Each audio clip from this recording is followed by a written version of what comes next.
Je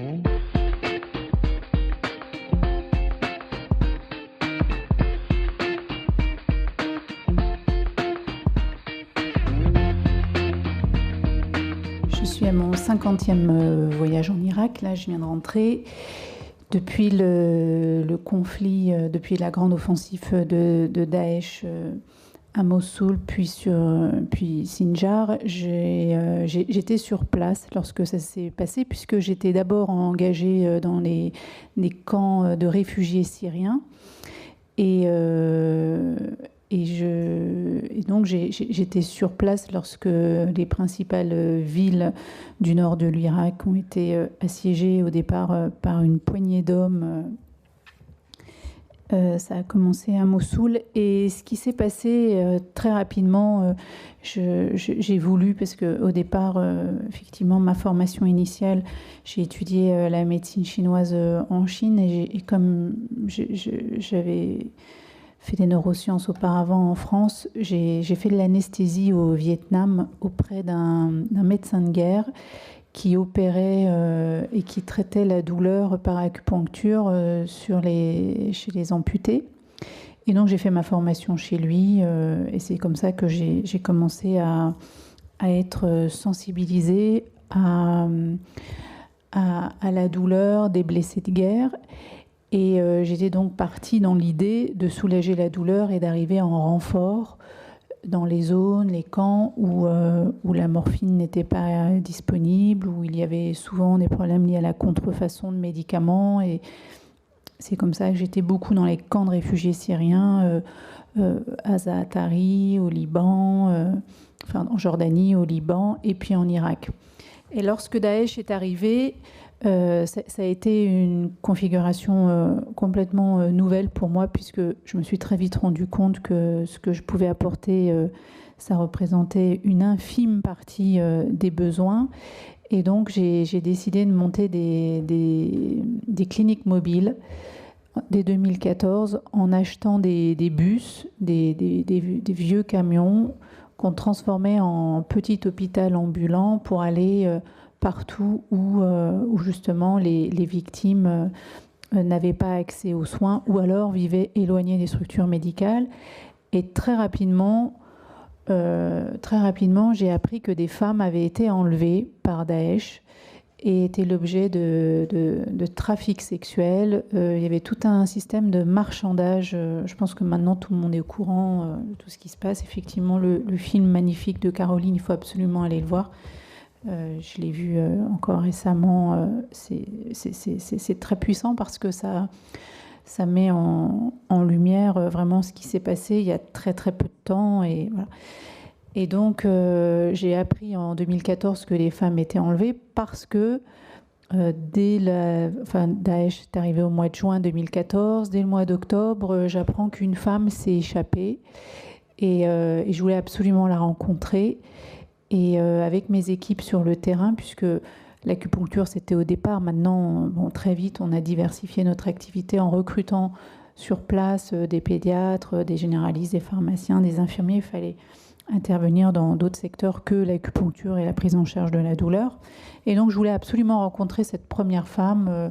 J'avais entendu que voilà, elle avait réussi à s'échapper avec un téléphone portable qu'elle avait volé à son geôlier, qu'elle avait fui Mossoul, et donc c'est comme ça que j'ai commencé à envisager un bus pour les femmes en Irak, pour les prendre en charge, pour les aider, puisque en fait c'était pas une femme qui s'échappait, c'était des femmes qui s'échappaient tous les jours. Et il y a eu comme ça plusieurs milliers de femmes qui ont été enlevées et qui étaient triées par catégorie d'âge, mais aussi par la couleur de leurs yeux, et celles qui n'acceptaient pas de se convertir à l'islam étaient automatiquement envoyées dans les marchés, nues, dans des cages, dans des espèces de sites ou de places publiques où les combattants venaient choisir, acheter, parfois prix d'un paquet de cigarettes, parfois prix d'un ventilateur. Ils se les revendent entre elles aussi. Ils achètent les femmes à plusieurs. Quand ils n'ont pas les moyens d'en avoir une pour eux, ils achètent à plusieurs. On a plein de petites filles aujourd'hui dans les camps. Là, je viens de rentrer de de Mossoul, pardonnez-moi mon retard, mais on a une petite fille de 9 ans. Elle avait 9 ans. Son vagin servait de cendrier. C'est pour vous donner des images sur comment ces filles étaient traitées. On a d'autres jeunes filles. On a une petite fille qui elle a une légère trisomie. Et donc, personne n'en voulait parce qu'il voulait des femmes normales, entre guillemets. Et donc, cette fille s'est retrouvée au-dessus du restaurant qu'il y a sur la place, comment elle s'appelle cette place, Araka Afna, c'est la place Jamal Afna, comme celle de Marrakech. Et il y avait un restaurant où cette fille était en haut, et elle était la petite prostituée des combattants qui rentrait fatiguée et qui avait besoin de se défouler. Donc elle avait des espèces de maquillage, de bijoux et de tenues, et elle ne pouvait rien faire d'autre qu'être là. Et elle avait, chaque soir, c'était, voilà, elle était violée des dizaines de fois. Et en fait, ce trafic sexuel qui s'est organisé, ça a été... quand j'ai appris ça, j'ai vraiment voulu voilà, m'occuper de ces femmes, faire quelque chose pour ces femmes, et évidemment aussi leurs enfants, puisqu'il y a eu très vite, parmi les femmes qui étaient libérées, beaucoup de femmes qui étaient enceintes. Il y avait, comme disait Madame, beaucoup de crimes d'honneur. La moitié des jeunes filles qui s'échappaient avaient déjà essayé plusieurs fois de se suicider. Elles étaient rejetées de leur communauté, puisque chez les Yézidis,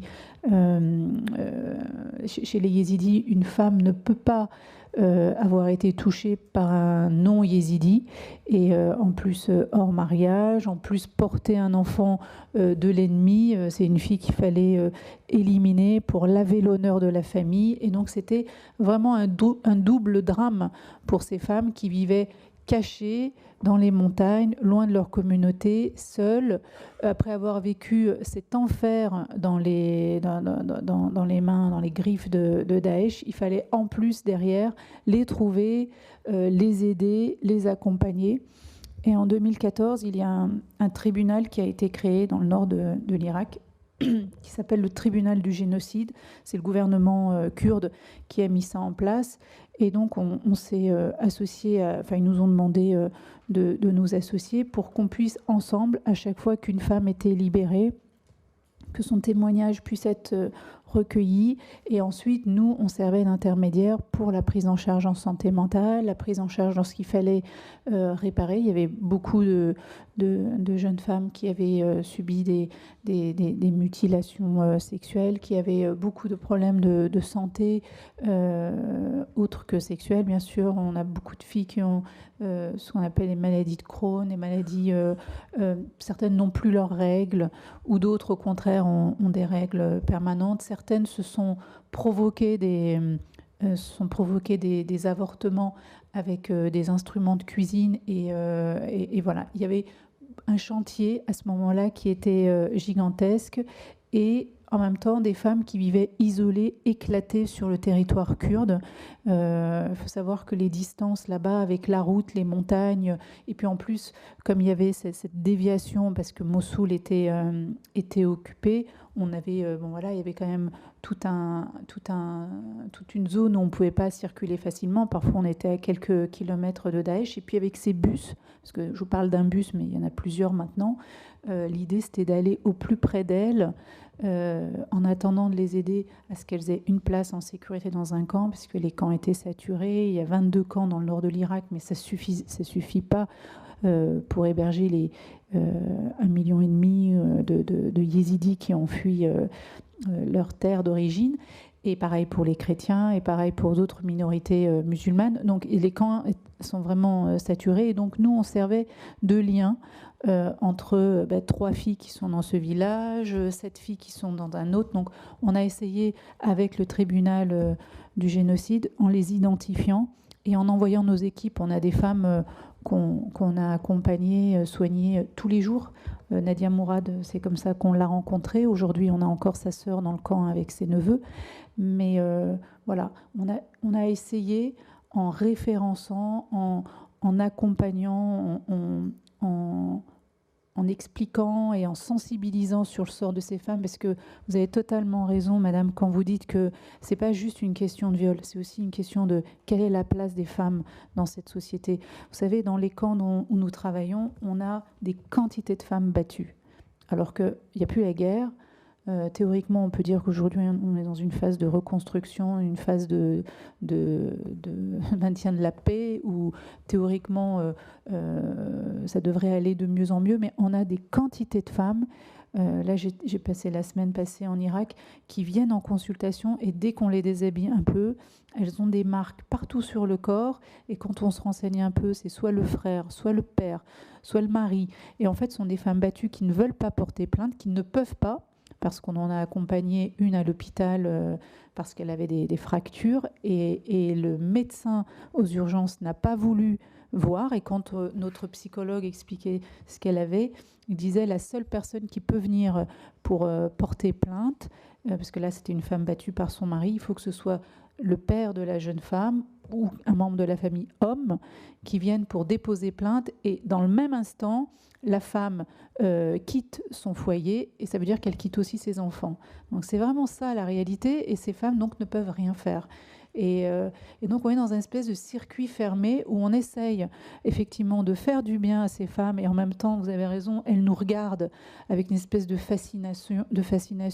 Bon, j'ai pas les cheveux lâchés comme ça devant elles, mais elles nous regardent avec une espèce de fascination, en même temps de peur.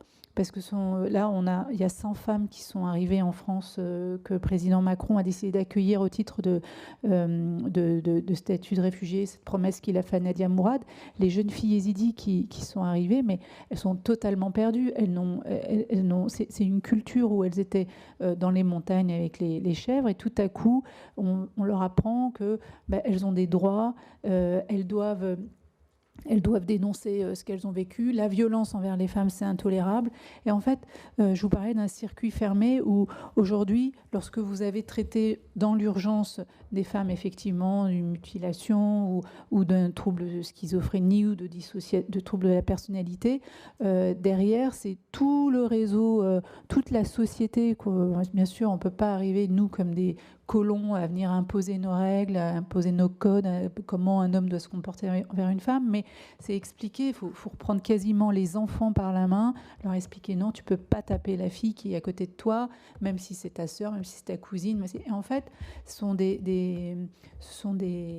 c'est tout un cheminement qui, je pense, va prendre encore beaucoup de temps, parce que là-bas, c'est un peu comme si on était, parfois, je ne dis pas ça méchamment, mais comme si on était au Moyen-Âge dans la relation. Une femme chez nous, dans notre dispensaire, ne peut pas prendre même un antibiotique si elle n'a pas la permission d'un homme de sa famille. Donc imaginez une contraception, imaginez tout ça, c'est juste impensable. Et à Mossoul, alors là comme j'ai pas beaucoup de temps, je fais comme ça un éventail large. Je vous ai parlé des femmes yézidis prises dans les trafics sexuels, les femmes victimes de violences conjugales, mais il y a aussi les femmes de Daesh.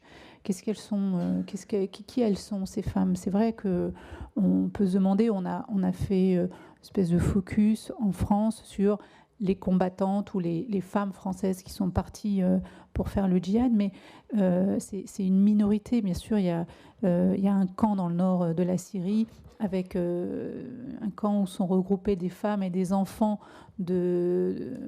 étrangers. Il y a 1500 personnes dans ce camp pour 52, je crois, ou une cinquantaine de nationalités différentes. Mais si on met ce groupe à part, et qu'on parle de Daesh, parce que la question est de savoir qu'est-ce qu'il y a derrière cette idéologie, et comment les femmes qui sont dans cette société considérées comme des ventres qui vont permettre de constituer la future grande armée de Daesh. C'était vraiment une conception. Il faut voir ce que c'était. Daesh, c'était une véritable entreprise avec des hiérarchies, des codes. Vous aviez des espèces de ministres à l'intérieur. Il s'appelait État islamique, avec le directeur des armées, directeur de la communication, directeur des opérations militaires.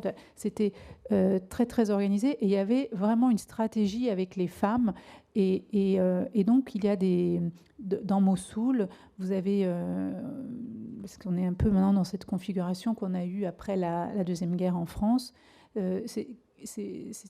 cette phase d'épuration où les traîtres sont poursuivis, attaqués et puis nettoyés.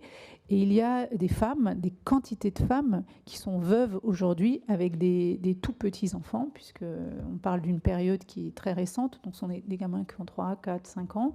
Et elles sont...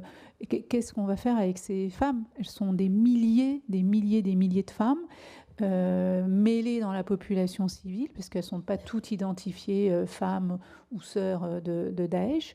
Et donc, moi, j'ai voulu les rencontrer parce qu'on ne peut pas construire la paix, on ne peut pas se projeter dans une société de demain, surtout avec l'idéologie qui a été Daesh. Il faut vraiment rentrer dedans pour comprendre comment ce cheminement s'est fait et comment ces millions de graines ont été germées dans l'esprit des gens. Et donc, j'ai été rencontrer ces femmes parce qu'elles n'ont plus théoriquement de domination masculine, puisqu'elles sont veuves et elles sont chacune avec entre 6 et 10 enfants. Enfin, il faut aussi savoir ça, c'est une réalité. Et donc, et en fait, c'est très bouleversant, parce que vous êtes du côté des victimes, avec toutes ces femmes yézidis, les femmes chrétiennes, les femmes minoritaires qui ont été persécutées, et puis de l'autre côté, dans le camp, entre guillemets, des bourreaux, et bien là, vous êtes face à des femmes qui vous racontent des histoires assez dingues. Elle vous dit, moi j'avais 9 ans, je suis née dans le sud de Mossoul, dans un village pauvre. J'avais 9 ans, même pas 10 ans. Un jour, une femme débarque chez moi, une fille qui n'est jamais allée à l'école. On parlait encore du problème de la société et de la place des femmes dans ces sociétés masculines sunnites. Et elle dit, moi, une femme est venue, elle a discuté avec mon père. Et puis, et en fait, cette jeune fille s'est retrouvée au tribunal où on a falsifié ses documents d'identité parce qu'elle a 2 poils sur le pubis. Tout à coup, elle a 12 ans, donc elle a l'âge légal pour se marier. Elle embarque dans une voiture, on l'amène à 100 km et elle découvre sa nouvelle famille et son nouveau mari et sa nuit de noces et son mariage. Et paf, voilà, elle est mariée à un type qu'elle ne connaît pas. Les opérations d'arrangement sont passées entre sa belle-mère et son père, et elle débarque dans cette famille sans connaître ce type, et qui la viole littéralement dès le premier soir. Elle avait 9 ans et demi, 10 ans max. Aujourd'hui, cette fille, elle a 20 ans, 21 ans, elle a déjà 8 mômes. Et en fait, tout ce qu'elle vous dit, elle vous montre son corps, elle vous montre sur son gamin les traces de tabac, de traumatisme crânien. C'est une femme qui a été toujours battue. Elle dit, moi, elle ne sait pas lire, elle ne sait pas écrire. Elle raconte cet homme qui rentrait, qui sortait avec des armes, avec voilà, cette conversion subite au moment de 2014, lorsque Daesh a pris de l'ampleur, et puis embarqué dans le camp ennemi sans même savoir de quoi on parle. Et c'est ça, il y a beaucoup ça aussi aujourd'hui. Et comment on va construire la paix? Qu'est-ce qu'on va faire avec ces milliers? Parce que je vous dis, il y a beaucoup, mais ça représente peut-être 10 000, 20 000, 25 000 personnes, vous ajoutez les enfants avec. Comment est-ce qu'on construit une société, entre guillemets, de paix demain, sachant que l'idée, c'est aussi que ces yézidis, un jour, vont quitter les camps, vont rentrer chez eux. Voilà, tout ça, ce sont des défis dans lesquels nous, on essaye de trouver des réponses. C'est pour ça, par rapport à votre présentation, l'acupuncture, c'est un peu loin de moi maintenant. Mais bon, voilà, c'est juste pour dire que le travail qu'on conduit auprès des femmes dans les conflits armés, ces femmes qui sont aujourd'hui l'objet d'exploitation, qui sont embarquées dans des travaux forcés, ce sont ces mêmes femmes veuves qu'on met qui sont embarquées dans des bordels la nuit parce que maintenant c'est les civils qui se vengent sur elles. Et voilà. Et la boucle de la haine, la boucle de la violence, elle est maintenue, elle est là. Celui qui était victime devient bourreau, celui qui était bourreau maintenant est devenu victime. Et comment on fait avec ça? Donc, notre casse-tête quotidien. C'est bon? Voilà. Merci.